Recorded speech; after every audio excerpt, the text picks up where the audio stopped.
बिस्मिल्लाहिर्रहमानिर्रहीम। शुरू अल्लाह के नाम से जो बड़ा मेहरबान और निहायत रहम करने वाला है।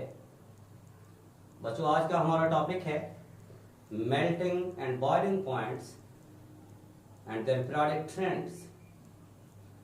जिस तरह हमने आयोनाइजेशन एनर्जी में कुछ ट्रेंड्स देखे थे, फिर हमने इलेक्ट्रॉन एफिनिटी में कुछ ट्रेंड्स देखे थे। ट्रेंड्स का मतलब कि लेफ्ट टू राइट पीरियड में चलें तो क्या होता है, अप टू डाउन ग्रुप्स में आए तो क्या होता है, ये ट्रेंड्स हैं। तो बिल्कुल जिस तरह लास्ट 2 लेक्चर्स मेरे हैं उन्हीं के मुताबिक उसी तरह हम इस टॉपिक को भी एक्सप्लेन करेंगे। Very very important. इसमें एंटी टेस्ट के एमकैट ई-कैट के एमसीक्यूज भी आ जाते हैं और इसमें Punjab board point of view से शॉर्ट क्वेश्चंस भी आते हैं इसमें।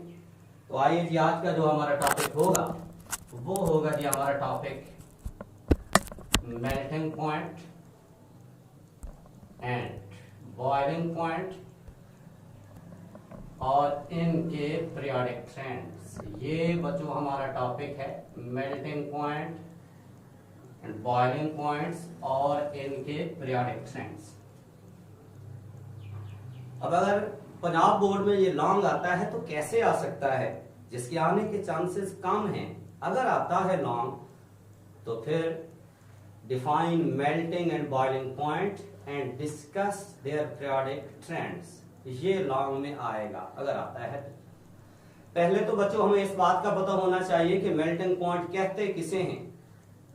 The temperature at which solid and liquid can coexist at dynamic equilibrium, it is called melting point.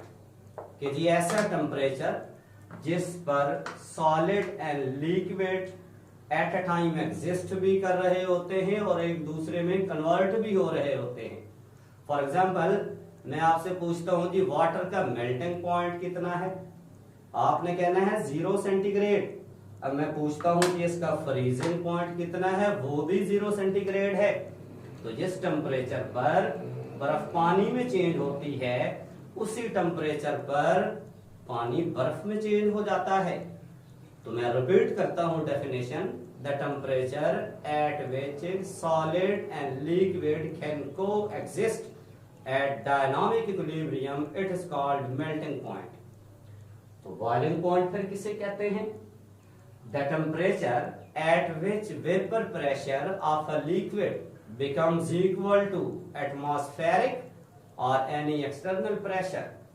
Atmospheric pressure का मतलब 1 atm, स्टैंडर्ड एटमॉस्फेरिक प्रेशर जिसे आप कहते हैं, और एनी एक्सटर्नल का मतलब इससे ज्यादा भी हो सकता है और कम भी हो सकता है।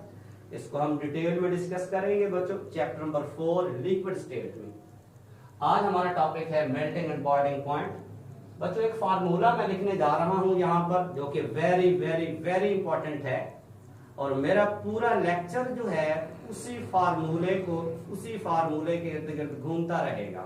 हम उसी को फोकस करेंगे। वो क्या है? ये गिफ्ट है आपके लिए, ये एंटी टेस्ट का गिफ्ट दे रहा हूं आपको बच्चों। Melting and boiling point is directly proportional to binding forces. परेशान नहीं होना कि बाइंडिंग फोर्सेस क्या होती हैं, अभी इनकी भी बात कर लेते हैं। is directly proportional to unpaired electron and is directly proportional to Cp for close packing। तो इस फार्मूले के इर्द गिर्द हमारा पूरा लेक्चर घूमेगा और बच्चों यही आज का पहला गिफ्ट है मेरे लेक्चर का। आपको बड़े गिफ्ट मिलेंगे लेक्चर में जी। इस पे हम बोलेंगे जी, ये मैंने लिखा है बच्चों, melting and boiling point is directly proportional to binding forces, is directly proportional to unpaired electron and is directly proportional to Cp for close packing of atoms। ये बाइंडिंग फोर्सेस जो हैं बच्चों, इसमें बाइंडिंग फोर्सेस में बच्चों याद रखें जी, इसमें मेटेलिक बॉन्ड भी आ सकता है। इन केस ऑफ मेटल्स में मेटेलिक बॉन्ड चल रहा होता है और इसमें in case of non metal covalent bond भी आ सकता है। फॉर एग्जांपल कार्बन, उसकी टेट्राहेड्रल स्ट्रक्चर होती है। कार्बन के एटम जो हैं वो कोवेलेंट बॉन्ड की फॉर्म में अटैच होते हैं तो वहां पर ये बाइंडिंग फोर्सेस हैं, कोवेलेंट बॉन्ड। और बच्चों ये इंटरमॉलिक्यूलर फोर्सेस भी आ सकती हैं, इसमें इंटरमॉलिक्यूलर फोर्सेस भी आ सकती हैं। इंटरमॉलिक्यूलर फोर्सेस क्या होती हैं कि दो मॉलिक्यूल्स के एटम्स के दरमियान जो फोर्सेस होती हैं उन्हें क्या कहते हैं जी, इंटरमॉलिक्यूलर फोर्सेस। ठीक है जी। तो इसके इर्द गिर्द हमारा पूरा लेक्चर जो है इस फार्मूले के इर्द गिर्द बच्चों घूमता रहेगा जी। तो आइए बच्चों अब शुरू करते हैं जी। एक एमसीक्यू से लेक्चर शुरू होता है, वेरी वेरी इंपॉर्टेंट एमसीक्यू है जी हमारा पहला एमसीक्यू बच्चों। अल्फा ऑप्शन है मेरे पास melting point, alpha option melting point, beta option हमारे पास है आयोनाइजेशन एनर्जी, चार्ली ऑप्शन है बच्चों हमारे पास इलेक्ट्रोनेगेटिविटी, और डेल्टा ऑप्शन है हमारे पास इलेक्ट्रॉन एफिनिटी। ये एमसीक्यू है हमारा। अब मेरा क्वेश्चन ये है, ये मैंने 4 प्रॉपर्टीज लिखी हैं, मेल्टिंग पॉइंट, अब बॉइलिंग पॉइंट भी लिख सकते हैं वहां पर, ionization energy, electronegativity and electron affinity. Question सुनिए तवज्जो से भाई। कौन सी ऐसी प्रॉपर्टी है बच्चों कि जब हम लेफ्ट टू राइट चलते हैं पीरियड में पहले वो इंक्रीज होती है और फिर डिक्रीज होती है? ये मेरा क्वेश्चन है आपसे। Which of the following properties first increases when we go from left to right in modern periodic table then decreases? ये मेरा क्वेश्चन है। अच्छा भी आयोनाइजेशन एनर्जी तो हमने देखा लेफ्ट राइट बढ़ती है, हाँ हाँ किसी जगह एबनॉर्मल बिहेवियर भी होता है, इन जनरल ये बढ़ती है।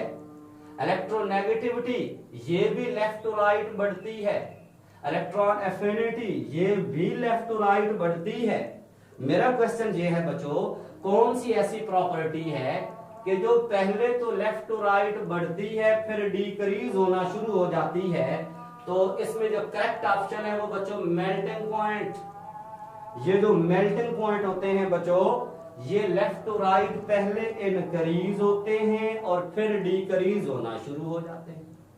ये क्या बात है कि पहले इनक्रीज होते हैं और फिर डिक्रीज होना शुरू हो जाते हैं जी? आइए जी इसको एक्सप्लेन करते हैं जी। मैंने एक बात लिखी है बच्चों यहां पर, कौन सी बात कि melting point and boiling point is directly proportional to unpaired electron, directly proportional to unpaired electron। इसकी एक्सप्लेनेशन में जाने से पहले मैं कुछ एलिमेंट्स लिखता हूं, first day, second day, third day, fourth day, fifth day, sixth day, seventh day और एट्थ डे ग्रुप, और फिर उन पर हमारी डिस्कशन होगी। लो भी बच्चों एक्सप्लेनेशन में चलते हैं जी। इसकी एक्सप्लेनेशन है जी हमारे पास, एक्सप्लेन करते हैं बच्चों इसको, एक्सप्लेनेशन में जाते हैं बच्चों। इसमें मैं कुछ ग्रुप्स लिखता हूं यहां पर। सबसे पहले मैं यहां पे लिखता हूं बच्चों फर्स्ट ए ग्रुप, यहां पे हम लिखते हैं जी first A group, first A group. यहां पे हम लिखते हैं जी सेकंड ए ग्रुप, ये है हमारे पास जी थर्ड ए, ये बच्चों हमारे पास है जी फोर्थ ए, ये है जी फिफ्थ ए, ये हमारे पास है जी सिक्स्थ ए, ये हमारे पास है बच्चों सेवंथ ए, और ये क्या है हमारे पास एट्थ ए। यहां पर हम लिख देते हैं जी एट्थ ए, एट्थ ए। पहले ग्रुप में बच्चों आपको पता है कि क्या है जी, मैं यहाँ पे बच्चों हाइड्रोजन लिखता हूं, लिथियम है, फिर है जी सोडियम, फिर पोटाशियम, उसके बाद रुबिडियम, फिर सीजियम एंड फ्रांसियम।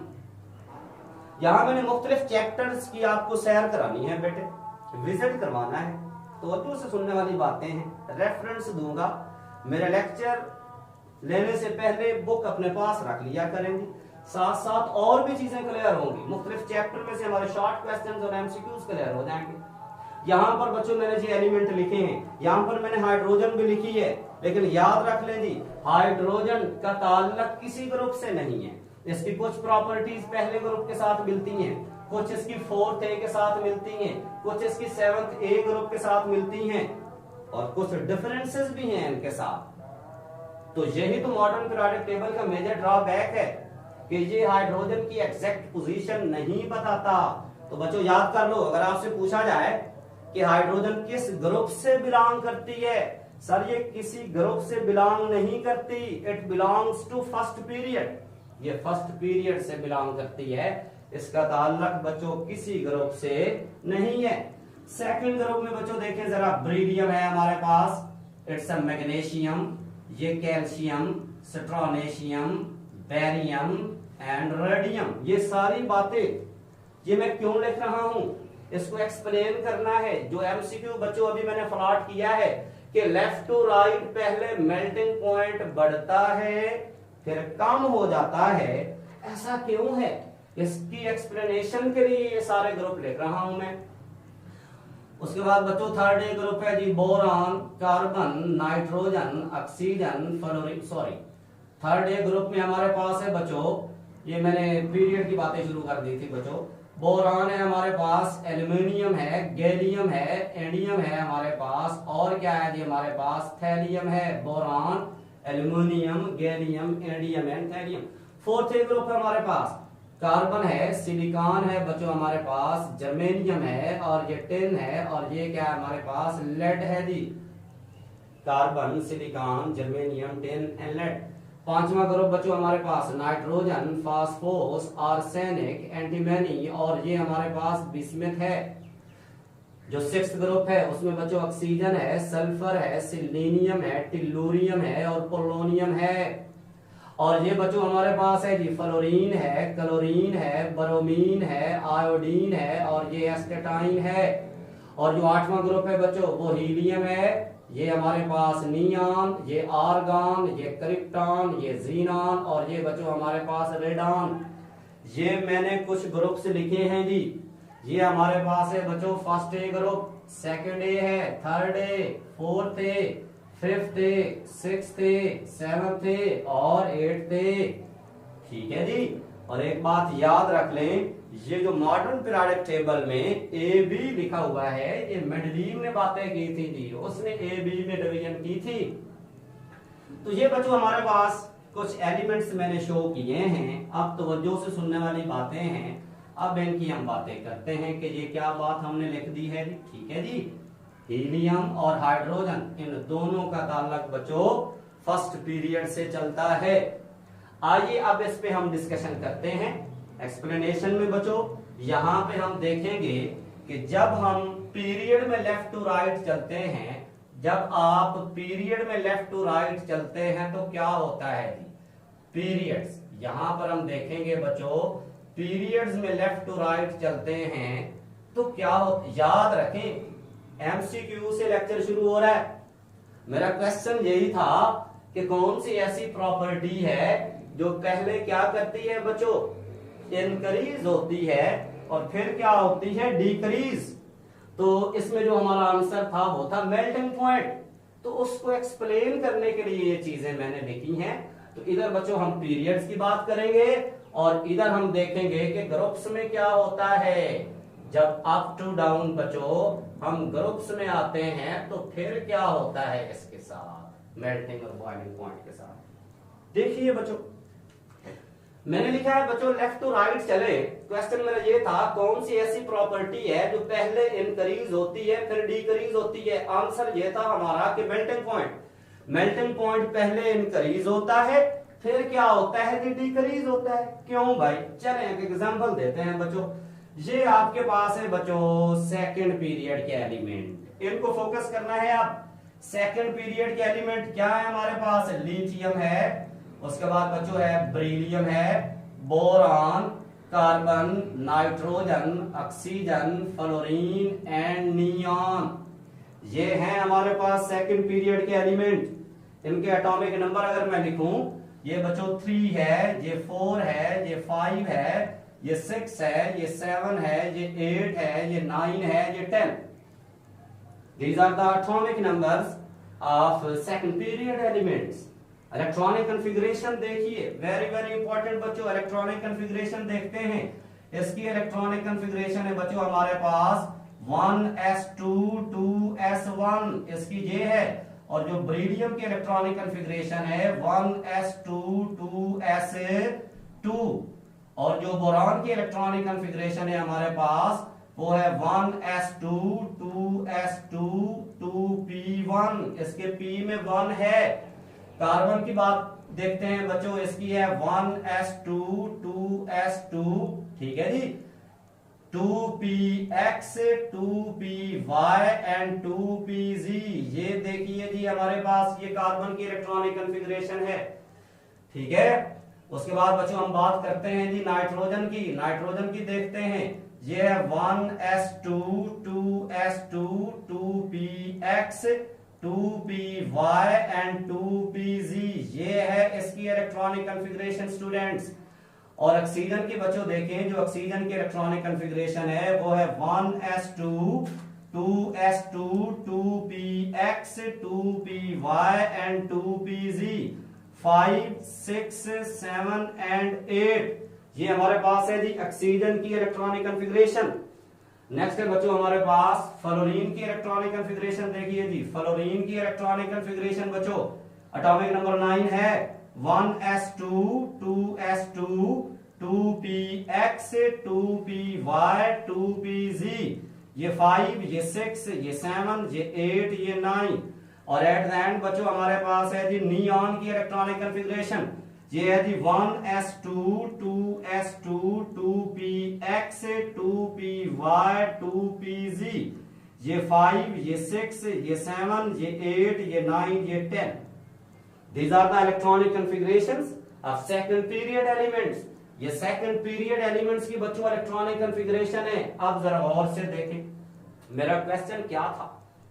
मेरा क्वेश्चन ये था बच्चों कि लेफ्ट टू राइट चले तो मेल्टिंग पॉइंट पहले बढ़ता है और फिर कम होना शुरू हो जाता है। अब तवज्जो से सुननी है बातें। ये सारे एलिमेंट्स बच्चों सेकंड पीरियड के मैंने लिखे हैं। इसका मतलब है इनके इर्द गिर्द 2 शेल होंगे। ये लास्ट लेक्चर में भी मैंने बताया था, जिस एलिमेंट का ताल्लुक जिस पीरियड से होता है उसके इर्द गिर्द बच्चों इतने ही शेल होते हैं जी। तो ये इन तमाम का ताल्लुक बच्चों सेकंड पीरियड से है। इसका मतलब है 2 शेल होंगे इनके इर्द गिर्द। अब जरा देखिए, यहां देखें जी, ये देखें जी 1s2 2s1 1s2 2s2 boron, इसके पी में 1। गौर से सुननी है बातें। कार्बन का मैं लिख देता हूं, यहां पर ग्रुप भी लिखता हूं बच्चों, ग्रुप भी लिख देते हैं जी, परेशान नहीं होना। ये फर्स्ट ए है, ये बच्चों सेकंड ए, ये हमारे पास है जी थर्ड ए, ये है जी फोर्थ ए, फिफ्थ ए, ये हमारे पास है जी सिक्स्थ ए, ये है जी सेवंथ ए, और ये क्या है हमारे पास एट्थ ए। मैंने ग्रुप भी लिखे हैं, ग्रुप नंबर भी मैंने लिख दिए हैं जी। अच्छा, तो जो से सुनने वाली बातें हैं बच्चों, यहां पर देखें जी 1s2। क्वेश्चन क्या चल रहा है? क्वेश्चन मेरा ये चल रहा है, यही तो एंटी टेस्ट है। और क्या होता है एंटी टेस्ट? यही एंटी टेस्ट है। एक बात गौर से सुन लो कि आपने एंटी टेस्ट के लिए ये जो आप एमसीक्यूज की बुक लेते हैं, आप कितने एमसीक्यूज तैयार करेंगे? एंटी टेस्ट के मुतालिक सुन लें, entry test is not a difficult but typical. बच्चों आपने टॉपिक को इस तरीके से तैयार करना होता है कि आप 2 लाइनें पढ़ें तो आपका माइंड आपको बताए कि ये एमसीक्यूज निकल रहे हैं। ये होता है एंटी टेस्ट, ठीक है जी। तो टॉपिक का मुकम्मल तौर पर ऑपरेशन किया जाता है। क्वेश्चन ये चल रहा था कि जी left to right melting point पहले बढ़ता है फिर कम क्यों होता है, इसकी हमने एक्सप्लेनेशन देनी है। आइए जी देखते हैं जी 1s2 2s1 1s2 2s2। देखिए जरा, बोरान P में 1, कार्बन P में 2, नाइट्रोजन क्या है P में हमारे पास कितने चल रहे हैं जी? 3 चल रहे हैं। नाइट्रोजन जो है इसके P में कितने चल रहे हैं जी? 3 चल रहे हैं जी। नेक्स्ट चलते हैं जी, ऑक्सीजन के केस में देखें जी, P में 1 पेयर हो चुका है। P में बच्चों क्या है जी? पेयर है। P में बच्चों यहां पर 1 पेयर बन चुका है जी। P में हमारे पास, सॉरी ये हमारे पास इसको लिखे जी 2, ठीक है जी, ये 2p1 है जी हमारे पास, सही हो गया। तो ये देखो जी, यहां पर 1 पेयर, यहां पर फिर 1 पेयर, यहां पर आप चेक कर लें जी, ये सारे पेयर हो चुके हैं। तो सुनिए, अब इसका आंसर होगा वेरी वेरी वेरी इंपॉर्टेंट बच्चों, तवज्जो से सुनने वाली बातें हैं जी, इसको जरा फोकस करना है आपने। यहां पर मैं लिखता हूं, ये देखिए मैं यहाँ पे बच्चों लिखता हूँ जी फर्स्ट ए, यहाँ पे फर्स्ट ए लिखते हैं, यहाँ पे हम लिखते हैं जी सेकंड ए, यहाँ पे हम लिखते हैं जी थर्ड ए, यहाँ पे बच्चों हम बात करते हैं जी फोर्थ ए, यहाँ पे हम बात करते हैं जी फिफ्थ ए, ये हमारे पास सिक्स्थ ए, ये हमारे पास है बच्चों सेवंथ ए, और ये क्या है हमारे पास एट्थ ए, ये एट्थ ए है। अब देखिए जी melting and boiling point is directly proportional to unpaired electron. के बच्चों अनपेयर्ड इलेक्ट्रॉन बढ़ते जाते हैं तो मेल्टिंग पॉइंट भी ज्यादा होता जाता है। क्यों? बाइंडिंग फोर्सेस ज्यादा होती जाती हैं, बॉन्ड ज्यादा बनते जाते हैं, और इस तरीके से मेल्टिंग और बॉइलिंग पॉइंट ज्यादा होता जाता है। तो याद रखें बच्चों, यहां से फर्स्ट ए ग्रुप से लेकर फोर्थ ए तक मेल्टिंग पॉइंट जो होता है वो इनक्रीज होता है। क्या होता है बच्चों? मेल्टिंग पॉइंट क्या हो जाता है बच्चों? इनक्रीज होता है। क्यों? अनपेयर्ड इलेक्ट्रॉन बढ़ते हैं। चेक कर लें, लिथियम के पास एक अनपेयर्ड है, इसके पास 2 है, इसके पास 3 है, इसके पास 4 चलेंगे जी। ठीक है जी। और फोर्थ ग्रुप तक बच्चों याद रख लें कोई लोन पेयर नहीं होता। फोर्थ ग्रुप से आगे चलते हैं तो लोन पेयर शुरू हो जाते हैं। देखो जरा चेक करें, यहां पर इसको और से देखें जी, इस चीज को जी। यहाँ पे एक लोन पेयर आ चुका है, ये देखिए जी, ये एक लोन पेयर है। यहाँ पर बच्चों हमारे पास क्या है जी? एक लोन पेयर आ चुका है। ठीक है जी।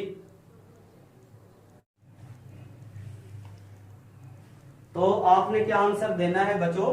लेफ्ट टू राइट चलें। Up to fourth group melting point बढ़ता है। अप टू फोर्थ ग्रुप क्या होता है जी? मेल्टिंग पॉइंट बढ़ता है। क्यों बढ़ता है सर? अनपेयर्ड ई इनक्रीजेस। तो फिर शॉर्ट क्वेश्चन बना, ये यहां से यहां तक एक शॉर्ट क्वेश्चन है। कौन सा शॉर्ट क्वेश्चन बना? कि why melting point increases up to fourth group, यहां तक बढ़ता है। क्यों बढ़ता है sir? Due to increasing the unpaired electron, due to increasing the unpaired electron. कि जी अनपेयर्ड इलेक्ट्रॉन बढ़ते जाते हैं। एक बात तो फिर तय होगी कि फोर्थ ग्रुप तक अनपेयर्ड इलेक्ट्रॉन बढ़ते जाते हैं, और उससे आगे जब चलते हैं बच्चों, उससे जब आगे चलते हैं तो उस वक्त क्या होता है जी? पेयर शुरू हो जाते हैं। उस वक्त क्या होता है जी? पेयर शुरू हो जाते हैं जी। ठीक है जी। कार्बन 4 बॉन्ड बनाती है बच्चों, याद रखें। जब यहां से आप एक इलेक्ट्रॉन को इधर ले आएंगे, एक्साइटेड स्टेट में चला जाएगा तो 4 अनपेयर्ड हो जाते हैं कार्बन के पास। कितने हो जाते हैं जी? 4 अनपेयर्ड हो जाते हैं। तो मैंने बोला है लेफ्ट टू राइट जब आप चलते हैं up to fourth group melting point बढ़ता है। क्यों सर? अनपेयर्ड इलेक्ट्रॉन बढ़ते हैं जी, अनपेयर्ड इलेक्ट्रॉन बढ़ते हैं जी। अनपेयर्ड इलेक्ट्रॉन क्या होते हैं बच्चों? इनक्रीज होना शुरू हो जाते हैं जी। ठीक है जी। इसीलिए मेल्टिंग पॉइंट बढ़ता है। तो फिर एक बात तो तय हो गई कि सबसे ज्यादा जो मेल्टिंग पॉइंट होगा वो जिस एलिमेंट का होगा उसका ताल्लुक फोर्थ ग्रुप से होगा, उसका ताल्लुक फोर्थ ग्रुप से होगा। अप टू डाउन तो कम हो जाता है। ठीक है। तो याद रखिए जी, कार्बन जो है पूरे मॉडर्न पीरियोडिक टेबल में बच्चों जो कार्बन है इसका मैक्सिमम मेल्टिंग पॉइंट है in the form of diamond. Binding forces बड़ी ही स्ट्रॉन्गर होती हैं, टेट्राहीड्रल फॉर्म में ये चल रहा होता है। तो मैक्सिमम किसका हुआ बच्चों हमारे पास? मॉडर्न पीरियोडिक टेबल में कार्बन का। चलिए जी एक ग्राफ की फॉर्म में मैं इसको एक्सप्लेन कर देता हूं जी। ये ग्राफ है। ठीक है जी। यहां हम चलेंगे जी, इधर मेल्टिंग बॉइलिंग पॉइंट इनके क्या हो जाएंगे जी? बढ़ेंगे जी। ठीक है जी। मेल्टिंग पॉइंट इनके बढ़ेंगे जी। ठीक है। और यहां हम क्या बात करते हैं जी? ग्रुप। इधर हम सॉरी पीरियड्स की बात करते हैं। इधर क्या चलेंगे जी? पीरियड्स। अब देखिए बच्चों यहां से यहां तक क्या मतलब है इसका? ये मेल्टिंग पॉइंट मैंने लिखा है सर, ये मेल्टिंग पॉइंट बढ़ रहा है, इंक्रीज हो रहा है। क्यों इंक्रीज हो रहा है सर? अनपेयर्ड इलेक्ट्रॉन बढ़ते जाते हैं कार्बन तक। कार्बन तक क्या होता है बच्चों? अनपेयर्ड ई जो है वो इंक्रीज होते जाते हैं। तो ये मैक्स है, यहां पर मैं कार्बन लिख देता हूं, मैक्सिमम इसका बच्चों मेल्टिंग पॉइंट होता है। इससे नीचे आएंगे फिर भी कम होगा, इससे आगे चलेंगे फिर भी कम होगा। तो पूरे मॉडर्न पीरियोडिक टेबल में बच्चों सबसे ज्यादा मेल्टिंग पॉइंट किसका है? कार्बन का है। सबसे ज्यादा कार्बन का है। और जो सबसे ज्यादा बॉइलिंग पॉइंट है वो डब्ल्यू का है, टंगस्टन, वोल्फ्राम। ये जो एनर्जी, ये जो बल्ब होते हैं इसके अंदर लिखा नहीं होता डब्ल्यू, ठीक है। वो जो फिलामेंट होता है, जब बल्ब फ्यूज होता है तो उसकी एक टांग टूट जाती है। बच्चे बड़े गौर से देख रहे होते हैं इसको। तो बच्चों को डब्ल्यू इज एन एलिमेंट है, ये एक एलिमेंट है बच्चों, जिसको वोल्फ्राम भी कहते हैं, टंगस्टन भी कहते हैं इसको। सबसे ज्यादा इसका होता है बच्चों मॉडर्न पीरियोडिक टेबल में बॉइलिंग पॉइंट, ठीक है जी। और कहा डब्ल्यू आपने देखा है, ये जो एक्स-रेज की डिस्कवरी हुई है, जो डब्ल्यू.सी. रोएंटगन ने की है, ये चैप्टर नंबर 5 एटॉमिक स्ट्रक्चर के रेफरेंस दे रहा हूं। वहां पर जो टारगेट एनोड रखा जाता है, जिस पर कैथोड रेस की स्ट्राइकिंग होती है, इलेक्ट्रॉन्स की स्ट्राइकिंग कर रहे होते हैं, वो डब्ल्यू होता है। क्यों? उसका बॉइलिंग पॉइंट ज्यादा होता है, ठीक है। डब्ल्यू को क्यों सिलेक्ट किया गया? कहीं ऐसा ना हो कि वो एनर्जेटिक रेस उस पर स्ट्राइक करें तो वो क्या हो जाए, वो मेल्ट ना हो जाए, वो बॉयल ना हो जाए, इसीलिए डब्ल्यू को फोकस किया गया वहां पर। उसका मेल्टिंग, उसका बॉइलिंग पॉइंट जो है वो ज्यादा है। अच्छा भी बच्चों, इससे आगे चलते हैं, इससे आगे 8th ग्रुप तक। और से देखिए क्या है जी, यहां पर पेयर बनना शुरू हो गए हैं, लोन पेयर आना शुरू हो चुके हैं बच्चों। और से देखिए जी, यहां पर ऑक्सीजन, ये देखें जी, इसके पास कितने हैं जी? दो, एक लोन पेयर, ये एक ये हमारे पास है जी सेकंड पीरियड। एक लोन पेयर, ये एक ये। बात की समझ आ रही है नहीं आ रही? नेक्स्ट चलते हैं जी। और से देखें यहां पर इसके पास 1 2 3 4 लोन पेयर आ चुके हैं। नाइट्रोजन के केस में गौर से देखिए बच्चों, नाइट्रोजन के केस में ये नाइट्रोजन है, 3 अनपेयर्ड है, 3 अनपेयर्ड और एक लोन पेयर होता है। NH3 में चेक कर लें, नाइट्रोजन पर एक लोन पेयर चल रहा होता है। लेकिन जो कार्बन होती है बच्चों, ये जब एक्साइटेड स्टेट में जाती है, मैं स्टार लगा देता हूं, उस वक्त क्या हो जाता है? 1s2, एक इलेक्ट्रॉन की जंपिंग हो जाती है, 2px 2py एंड 2pz। ये 4 बॉन्ड इस तरह बनाती है, ये एक्साइटेड स्टेट में है। तो आप चेक कर लें जी, कार्बन तक अनपेयर्ड इलेक्ट्रॉन बढ़ते जाते हैं, इससे आगे चलते हैं, लोन पेयर शुरू हो जाते हैं जी। नाइट्रोजन के पास एक लोन पेयर, ऑक्सीजन के पास 2 लोन पेयर चल रहे होते हैं और इसके पास 3 लोन पेयर चल रहे हैं। इसके पास कितने हैं बच्चों? 3 लोन पेयर चल रहे हैं जी, ठीक है। तो आप फिर क्या आंसर लिखेंगे इसका? सर 4th ग्रुप तक मेल्टिंग पॉइंट बढ़ता है। क्यों बढ़ता है? अनपेयर्ड इलेक्ट्रॉन बढ़ते हैं। तो अनपेयर्ड इलेक्ट्रॉन बढ़ने से क्या होता है? सर बाइंडिंग फोर्सेस क्या हो जाती हैं? ज्यादा हो जाती हैं। बच्चों ये बाइंडिंग फोर्सेस मेटल के केस में जब मेटल एटम्स मिलेंगे, इन्हीं बाइंडिंग फोर्सेस को मैं मेटेलिक बॉन्ड का नाम दूंगा। जब नॉन मेटल्स आएंगी, कार्बन जस्ट लाइक कार्बन, इसमें कोवेलेंट बॉन्ड का इनको मैं नाम दूंगा। और जहां हम 7th और 8th में कुछ बातें करेंगे लिनियर डिस्पर्शन फोर्सेस, जिसको मैंने इंटरमॉलिक्यूलर फोर्सेस लिखा है, ठीक है जी। तो आंसर क्या बना बच्चों हमारे पास कि सर इससे आगे चले, 4th A से आगे चले तो मेल्टिंग पॉइंट क्या होता है जी? कम होता है। क्यों कम होता है जी? Sir because unpaired electron decreases. अब 2 शॉर्ट क्वेश्चन तो यहीं पर हमारे क्लियर हो चुके हैं कि why melting point increases up to 4th group and then decreases. Very very important ये 2 शॉर्ट क्वेश्चन बन गए हमारे पास कि जी 4th ग्रुप तक सर इसलिए बढ़ता है मेल्टिंग पॉइंट, अनपेयर्ड इलेक्ट्रॉन बढ़ते हैं, उससे आगे चलते हैं क्या होता है? कम होना शुरू हो जाता है। क्यों कम होना शुरू हो जाता है? सर अनपेयर्ड इलेक्ट्रॉन कम होना शुरू हो जाते हैं और लोन पेयर बढ़ना शुरू हो जाते हैं। इसका मतलब है बच्चों, इससे आगे हम चलेंगे तो ये कम होना शुरू हो जाएगा। देखिए भाई ग्राफ नीचे आ रहा है, इधर मेल्टिंग पॉइंट बढ़ रहा है, तो इसका मतलब है यहां पर क्या है बच्चों? फर्स्ट ए और ये क्या है बच्चों हमारे पास? सेकंड ए और ये क्या है जी? Third A. और इस पे मैं लिख देता हूं ये 4th ए है जी, कार्बन जो हुई, उसके बाद कम हो जाता है, ये हमारे पास है जी 6th ए, 5th ए, ये बच्चों हमारे पास क्या है जी 6th ए, ये क्या है हमारे पास बच्चों 7th ए, और ये क्या है जी बच्चों हमारे पास 8th ए। तो आपने क्या देखा, इससे आगे चलते हैं तो मेल्टिंग पॉइंट क्या हो रहा है सर जी, कम हो रहा है। क्यों कम हो रहा है? Because unpaired E decreases, unpaired electron जो है वो कम होना शुरू हो जाते हैं। याद रख लो बच्चों, 4th ग्रुप से आगे एक एक लोन पेयर शुरू हो जाता है।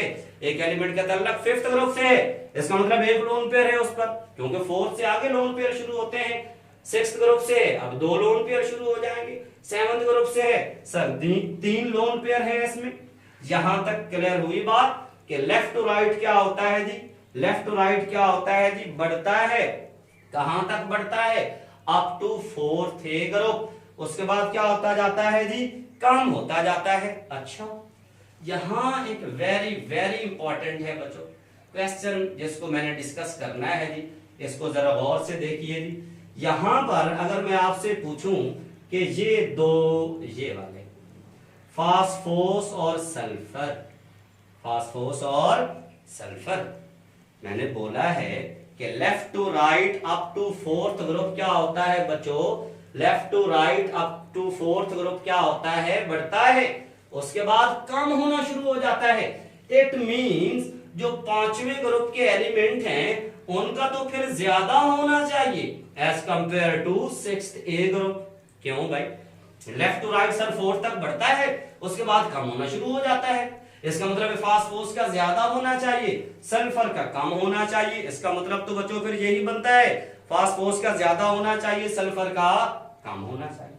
अच्छा भी बच्चों, ये चैप्टर फर्स्ट में मेल्टिंग एंड बॉइलिंग पॉइंट का एक ग्राफ है, उसको जरा देखिए, उसको जरा देखिए।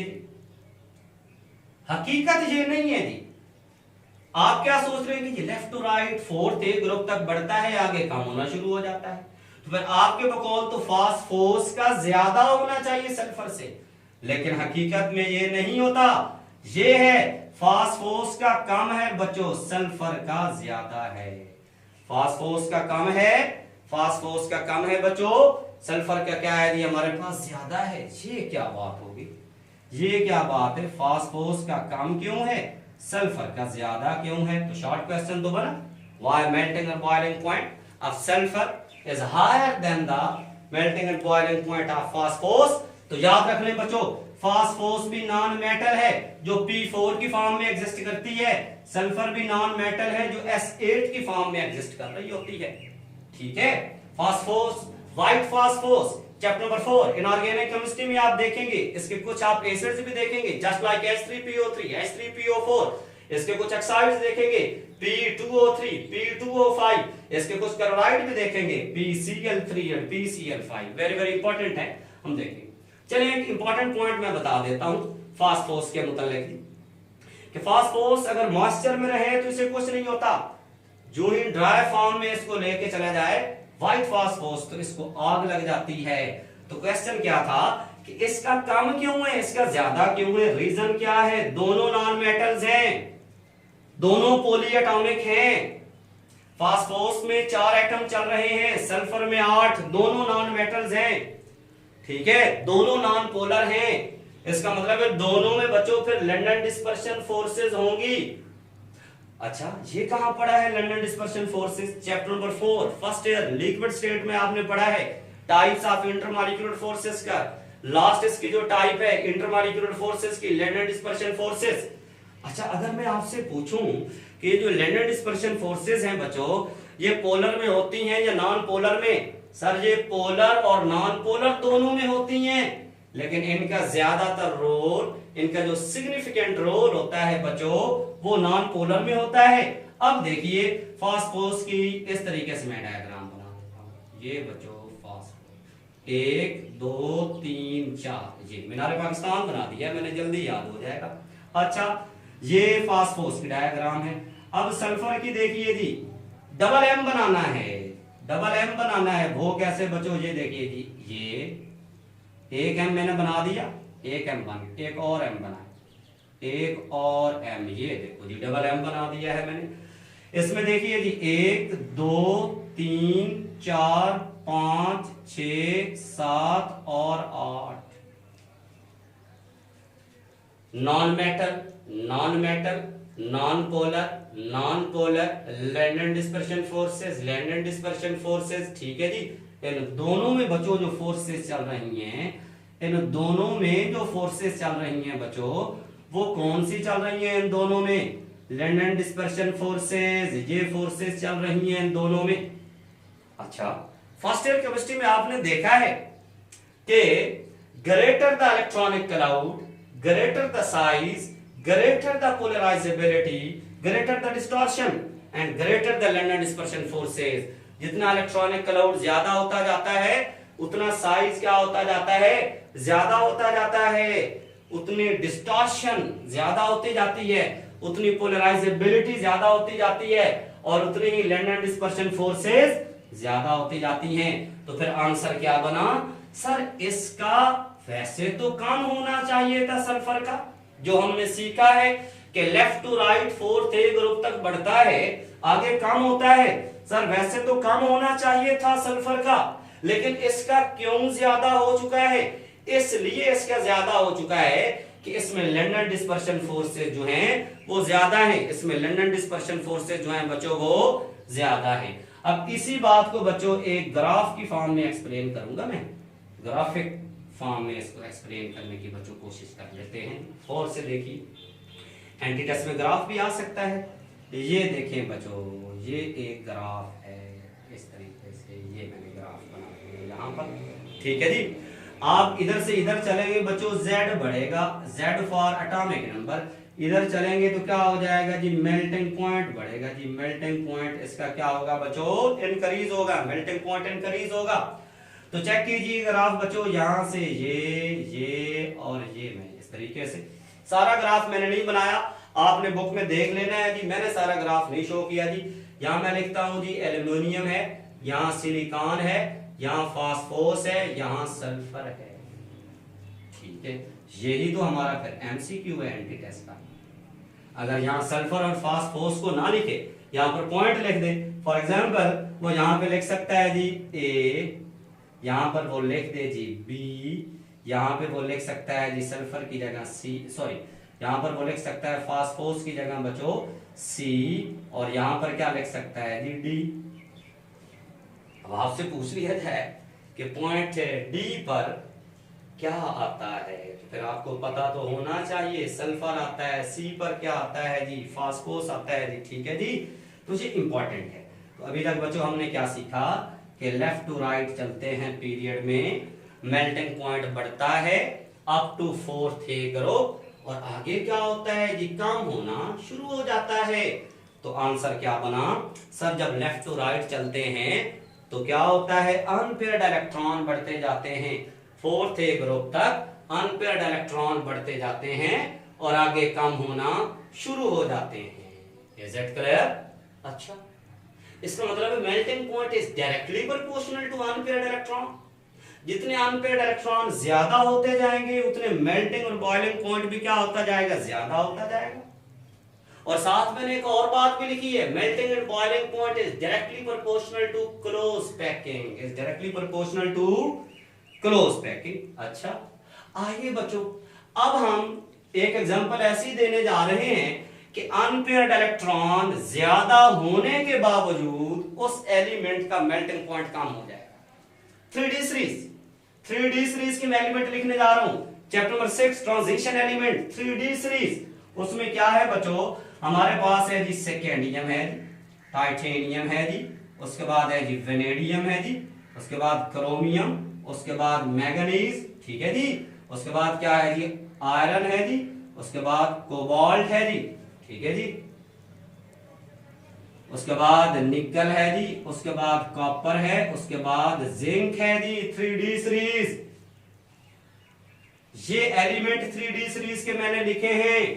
अच्छा, इसको याद कैसे करना है जी? इधर देखो जी, सुनो टीवी, सुनो टीवी करो मन, मन है पिंक मन, गुलाबी मन। सुनो टीवी करो मन, फी को नी को जिंक, मैं रिपीट करता हूं, सुनो टीवी करो मन फी को नी को जिंक। ठीक है, सुनो टीवी करो मन फी को नी को जिंक। अच्छा, मैं क्या एक्सप्लेन करने जा रहा हूं? अभी हमने ये सीखा कि जितने अनपेयर्ड इलेक्ट्रॉन ज्यादा होते हैं, जस्ट लाइक कार्बन, उतना ही मेल्टिंग पॉइंट क्या हो जाता है, ज्यादा हो जाता है। लेकिन यहां पर अब हम क्या सीखने जा रहे हैं कि अनपेयर्ड इलेक्ट्रॉन तो ज्यादा होंगे किसी जगह, लेकिन उसका मेल्टिंग पॉइंट नहीं ज्यादा होगा। वो कैसे जी? इसके बच्चों गौर से देखें जी, इसके डी में 1 आता है, 3d1, ठीक है जी, और इसके डी में बच्चों आ जाते हैं 2, इसके डी में कितने आते हैं जी, 2 इलेक्ट्रॉन। वेनेडियम एक एक बढ़ाते जाएं भाई, एक एक इलेक्ट्रॉन बढ़ाते जाएं डी में। इसके डी में बच्चों कितने आते हैं, इसके डी में आते हैं 3। ये बड़ी अहम बात है, इसके डी में 4 आने चाहिए, लेकिन मैं यहां पे 5 लिखता हूं। इसको मैं एक्सप्लेन करूंगा कहां पर, ट्रांजिशन एलिमेंट में। कहां पर? Transition element. बेसिकली इसके डी में 4 होते हैं और एक एस से डी में हम शिफ्ट कर देते हैं ताकि डी इसका क्या हो जाए, हाफ फिल्ड। इसे हम कहेंगे एबनॉर्मल इलेक्ट्रॉनिक कॉन्फ़िगरेशन। इसके वैसे 4 आने चाहिए थे, 5 हैं। अब उसके बाद चेक कर लो जी, मैंगनीज, इसके तो डी में आते ही 5 हैं मैंगनीज जी। इसके डी में 6 आ जाते हैं। 6 का मतलब पेयरिंग होना शुरू हो गई। क्या मतलब बच्चों? ये यहां पर हम डी बनाते हैं, ये डी है बच्चों हमारे पास, ये 1 है, ये 2 है, ये 3 है, ये 4। पहले आप एक एक इलेक्ट्रॉन इसमें 1 2 3 4 5। डी में बच्चों टोटल 10 इलेक्ट्रॉन होते हैं। डी में टोटल कितने होते हैं जी? 10 इलेक्ट्रॉन। पहले एक एक फिल करें। अब अगर इलेक्ट्रॉन ज्यादा हो जाए, मसलन ये 6 है इलेक्ट्रॉन इसके, तो अब हम एक ये लिखते हैं। इसका मतलब है अब पेयर बनना शुरू हो चुके हैं। कोबाल्ट जो है इसके 6 हैं, इसके 7 आएंगे। इसके कितने आएंगे बच्चों हमारे पास? 7 आते हैं। इसके कितने आते हैं जी? 3d7। इसके कितने आते हैं बच्चों? 3d8, 3d8। इसके वैसे 9 आते हैं डी में, लेकिन हम एस से एक शिफ्ट करते हैं, कॉपर के एस से एक शिफ्ट करते हैं। इसको हम एक्सप्लेन करेंगे ट्रांजिशन एलिमेंट में। जिस तरह इसके डी में बच्चों कितने थे? 4 थे क्रोमियम।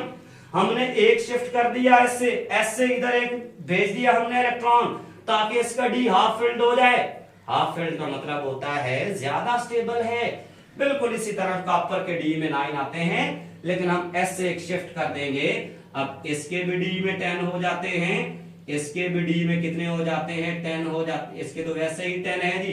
तो बच्चों ये वाली जो 2 बातें हैं, ये हम ट्रांजिशन एलिमेंट में इनका ऑपरेशन करेंगे कि 3d सीरीज में कौन से 2 एलिमेंट ऐसे हैं जिनकी एबनॉर्मल इलेक्ट्रॉनिक कॉन्फ़िगरेशन है। अब आप देखें, लेफ्ट टू राइट आपने कहा है, यहां पर हमने यही सीखा है कि अनपेयर्ड इलेक्ट्रॉन जितने ज्यादा होंगे उतना मेल्टिंग और बॉइलिंग पॉइंट क्या होता जाएगा, उतना मेल्टिंग और बॉइलिंग पॉइंट क्या होता जाएगा बच्चों हमारे पास, ज्यादा होता जाएगा। तो भाई देखें, अनपेयर्ड इलेक्ट्रॉन जो हैं वो तो क्रोमियम में 5 अनपेयर्ड आ चुके हैं। क्रोमियम में 5 अनपेयर्ड, याद रख लो 3d सीरीज में मैक्सिमम अनपेयर्ड इलेक्ट्रॉन क्रोमियम के पास होते हैं। यहां 4s में 2 थे, यहां पे बच्चों 4s में पहले 2 थे, 2 इलेक्ट्रॉन। इसके 3d में पहले 4 थे, हमने एक इलेक्ट्रॉन यहां से इधर शिफ्ट किया है। अब ये 6 अनपेयर्ड है। तो फिर अगर अनपेयर्ड इलेक्ट्रॉन इसके ज्यादा हैं बच्चों, अगर इसके अनपेयर्ड इलेक्ट्रॉन ज्यादा हैं, तो फिर सबसे ज्यादा 3d सीरीज में मेल्टिंग पॉइंट तो फिर क्रोमियम का होना चाहिए, लेकिन नहीं। 3d सीरीज में सबसे ज्यादा बच्चों, सबसे ज्यादा जो बाइंडिंग एनर्जी है वो वेनेडियम की है, और इसका मेल्टिंग पॉइंट भी सबसे ज्यादा क्या है, सबसे ज्यादा है। रीजन क्या है? Due to close packing of vanadium atom. एक ग्राफ भी बना हुआ है जी, आपने गौर से देखना है इस ग्राफ को बच्चों। एक ग्राफ बना हुआ है, आप चैप्टर नंबर 6 में बाइंडिंग एनर्जी में जाएं, एक ग्राफ बना हुआ है। यहां पर इस तरीके से ग्राफ है बच्चों, देखना है। सबसे ऊपर वेनेडियम का लिखता है, ठीक है जी। क्यों? इसका हाई क्यों है? बाइंडिंग एनर्जी भी इसकी हाई है, मेल्टिंग पॉइंट भी ज्यादा है, due to close packing of vanadium atom. Due to close packing of vanadium atoms, due to close packing of vanadium atoms. कहते हैं जी इसकी क्लोज पैकिंग होती है जी, ठीक है बच्चों। आते हैं अप टू डाउन, हमने ये सीखा कि ग्रुप में अप टू डाउन कम होता है, अच्छा जी। लेकिन बच्चों जब हम 7th और 8th ग्रुप में आएंगे तो ये फिर बढ़ना शुरू हो जाएगा। चलिए एक ऑप्शन देते हैं आपको बच्चों। अल्फा ऑप्शन है मेरे पास, beryllium is greater than magnesium, is greater than calcium, is greater than strontium, is greater than barium, is greater than radium. Beta option है मेरे पास बच्चों, magnesium is greater than beryllium, is greater than calcium, is greater than strontium, is greater than barium, is greater than radium। Charlie option है बच्चों मेरे पास, calcium is greater than magnesium, is greater than beryllium, is greater than strontium, is greater than barium, is greater than radium। और जो delta option है बच्चों मेरे पास वो क्या है, beryllium is greater than calcium, is greater than ji beryllium is greater than calcium, is greater than strontium, is greater than barium, is greater than radium। ठीक है जी। और एट द एंड बच्चों मैं मैग्नीशियम लिखता हूं, विच of the following is correct order. ठीक है जी। इसका मेल्टिंग पॉइंट का तो डेल्टा ठीक है, ये क्या बात हो गई। मैग्नीशियम जो है ये तो दूसरे नंबर पे आता है जी, ठीक है जी, सेकंड ग्रुप में, लेकिन हमने इसको एट द एंड लिख दिया है। चलो बच्चों एक ग्राफ आपकी बुक में बना हुआ है, गौर से देखिए जी। ये इधर चलते हैं, ये Z बढ़ता है, इधर चलते हैं मेल्टिंग पॉइंट बढ़ता है बच्चों, मेल्टिंग पॉइंट। गौर से देखने वाली बातें हैं, very very important. Entry test में ग्राफ आ सकता है इस तरीके से, ये ग्राफ बना हुआ है। यहाँ पे बच्चों बेरिलियम है, ये मैग्नीशियम है, ये क्या है हमारे पास कैल्शियम है, ये स्ट्रोनेशियम है, ये बेरियम है, ये रेडियम है। तो देख लो फिर बच्चों, मिनिमम मेल्टिंग पॉइंट मैग्नीशियम का है इस ग्रुप में, क्यों, due to loose hexagonal packing of magnesium atom. मैं लिख देता हूं जी, due to loose hexagonal packing, due to loose hexagonal packing of magnesium atom. इसी तरीके से बच्चों जब हम 7th और 8th ग्रुप की बात करते हैं उसका ऑर्डर ये चलता है जी, F2 greater than Cl2 greater than Br2 greater than I2। और 8th ग्रुप का मेल्टिंग और बॉइलिंग पॉइंट का ये ग्राफ है, हीलियम, नियॉन, ठीक है जी, क्रिप्टॉन, जीनॉन एंड रेडॉन। ये हमारे पास है हीलियम, नियॉन, आर्गन, ठीक है, क्रिप्टॉन, उसके बाद क्या है बच्चों जीनॉन, और उसके बाद क्या है रेडॉन। ये देखें जी इन दोनों ग्रुप में up to down boiling point बढ़ रहा है। क्यों बढ़ रहा है बच्चों, नॉन पोलर है ये अगर नॉन पोलर हैं तो इनमें लंडन डिस्पर्शन फोर्सेस होती हैं। और हमें पता है चैप्टर नंबर 4 फर्स्ट ईयर में हमने पढ़ा है जी कि अप टू डाउन आते हैं, साइज बढ़ता है, greater the size greater the polarisability greater the London dispersion forces. तो बच्चों इसका मैक्स है बॉइलिंग पॉइंट और इसका क्या है, मिनिमम है। इसी तरीके से यहां पर इसका क्या है, मिनिमम है और इसका क्या हो जाएगा बच्चों, मैक्स हो जाएगा। ठीक है जी। तो इन दोनों ग्रुप में अप टू डाउन आते हैं तो मेल्टिंग बॉइलिंग पॉइंट बढ़ रहा है, क्यों, लंडन डिस्पर्शन फोर्सेस ज्यादा होती जा रही हैं।